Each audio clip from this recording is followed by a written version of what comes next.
नोटबंदी पर संसद लगातार ठप हो रही है तो दूसरे दिन और कार्रवाई जो 30वें दिन की कार्रवाई थी, कैश की लाइनें खत्म नहीं हो रही।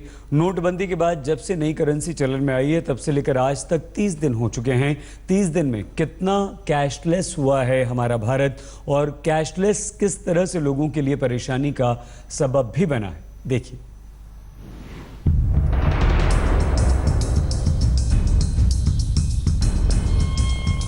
8 नवंबर 2016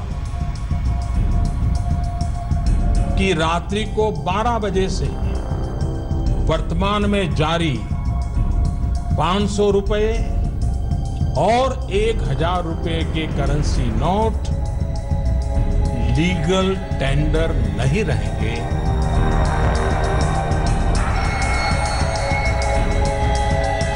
मोदी सरकार के सबसे बड़े फैसले ने पूरे देश को चौंका दिया था। कैशलेस इंडिया की उम्मीद में लेस होते कैश की उम्मीद किसी ने नहीं की थी। सरकार के फैसले की समीक्षा बाद में करेंगे, पहले 30 दिन पहले और 30 दिन बाद के हालात पर जरा गौर कीजिए। 30 दिन पहले दिल्ली के कनॉट प्लेस की ये तस्वीरें हैं। देश की राजधानी के लोग एटीएम और बैंकों के सामने सुबह से देर रात तक खड़े रहे। अब देखिए नोटबंदी के बाद 10वें दिन की तस्वीर। 10 दिन बाद भी लाइन में कमी नहीं आई। हाँ, कैश जरूर कम पड़ने लगे। नोटबंदी के फैसले के 20 दिन बाद भी बैंक और एटीएम की लाइनों में खड़े रहने वालों की मुश्किलें कम नहीं हुई और अब पूरे 30 दिन बाद भी हालात नहीं बदले हैं। कैश के लिए एटीएम और बैंकों में अब भी लाइनें लगी हैं। डिजिटल इंडिया के दौर में देश की अर्थव्यवस्था को कैश के बोझ से आजादी दिलाने की कोशिश में लोग लाइनों में कैद होकर रह गए हैं। ये सच है कि लोग अपने काम पर नहीं जा पा रहे हैं, क्योंकि एटीएम हो या बैंक, कैश की लाइन में 3 से 4 घंटे का वक्त बर्बाद हो रहा है।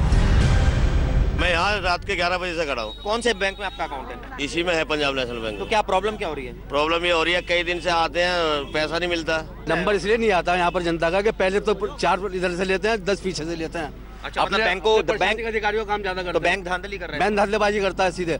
घर में सर पेशेंट पड़ा लेकिन उसके लिए पैसे भी अवेलेबल नहीं है। पेशेंट है आपके घर में? पेशेंट है घर में, उसके लिए पैसे भी नहीं सर। उनको सांस लेने में प्रॉब्लम है, कुछ हॉस्पिटल में एडमिट है। एटीएम से 2000 रुपए हासिल करने के लिए अब भी लोगों को लंबी कतार में खड़े रहना पड़ता है और बैंकों से अधिकतम 24,000 रुपए निकालने की कोशिश में सुबह से शाम हो जाती है।